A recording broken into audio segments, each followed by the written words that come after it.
Gordon was not feeling well. He had felt a horrible pain in his cylinders and had gone to the works to have it sorted. He had also been suffering a bad case of ash clot in his firebox. The Fat Controller knew that Gordon was important to the Express and promised to find another engine to take over it until Gordon was better. The likes of James and Henry sensed that they would be pulling the Express once more. But to their surprise, the Fat Controller had someone different in mind. The Fat Controller came to the foundry where Arthur was busy shunting tankers. "Hello, Arthur," he greeted. "Just the engine I'd like to see." "Yes, sir," said Arthur nervously. Arthur was still worried that the Fat Controller was cross about his accident on his first day. "No need to worry, Arthur," said the Fat Controller. "You've proved to be a really useful engine since your first day. In fact, I have a job for you to tackle in the morning." "Yes, sir?" asked Arthur. "Gordon usually pulls the Express, but I'm afraid he's out of commission for a while. Would you like to take the Express tomorrow?" Arthur looked rather pale. I suppose I could, sir," he said. "Splendid," said the Fat Controller. "Be at the big station at 8 o'clock tomorrow morning. The station master will give you your instructions." He turned and walked away. Poor Arthur had a sickening feeling in his firebox for the rest of the day as he carried on with his work. When Arthur returned to the sheds that evening, he was still worried. "Hello, Arthur," whistled Percy. "We just heard that you got the Express. Congratulations." "Thanks," said Arthur grimly, "but I haven't pulled coaches in a long time. I remember last pulling them on my old railway." "You should be in good buffers then," reassured Henry. "The Express is just like any other passenger train, but you have to be more careful with it." "Why?" asked Arthur.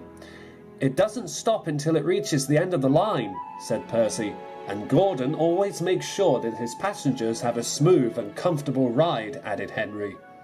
"This is too much to take in," groaned Arthur. "You'll be all right," reassured Percy. But Arthur didn't think he would be, as he braced himself for what the next day would bring. The next morning, Arthur arrived at the big station at exactly 8 o'clock.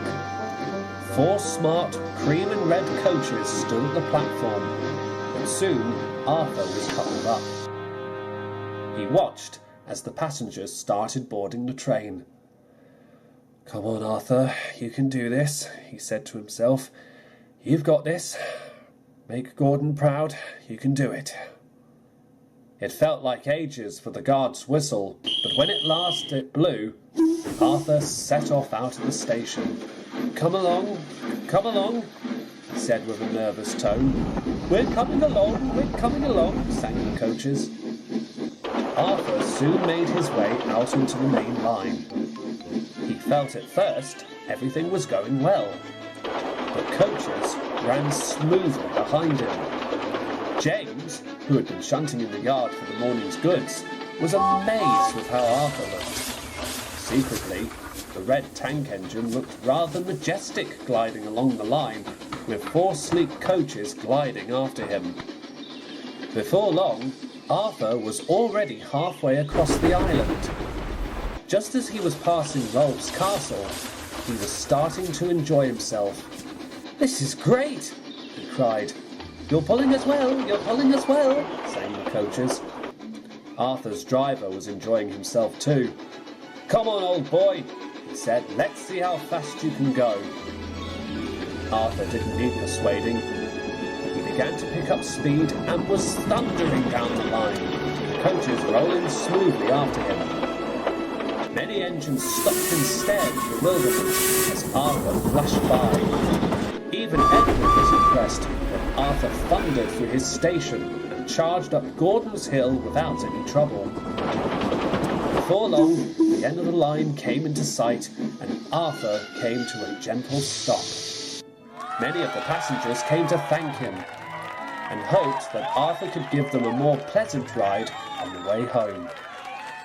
"That was wonderful," said Arthur. And for the first time all day, he actually felt a lot better.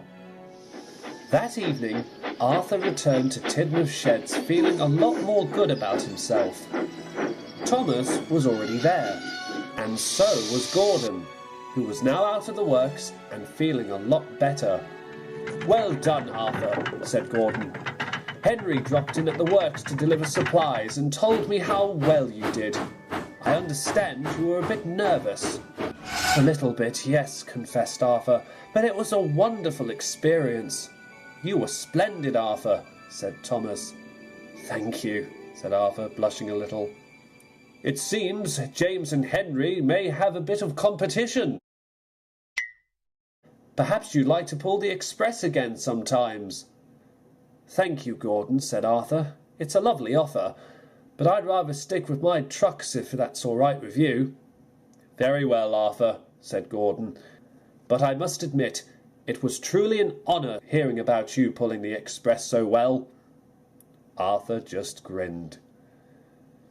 Arthur never got to pull the express again after that, but he always thought about how well he had done.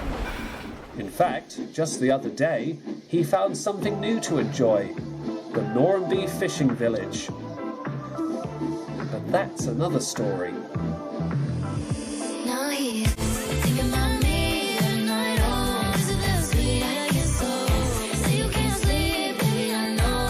That means the soul. Move it up, down, left, right, oh. Switch it up like Nintendo. Say you can't sleep, baby, I know. That means the soul. Is it that sweet?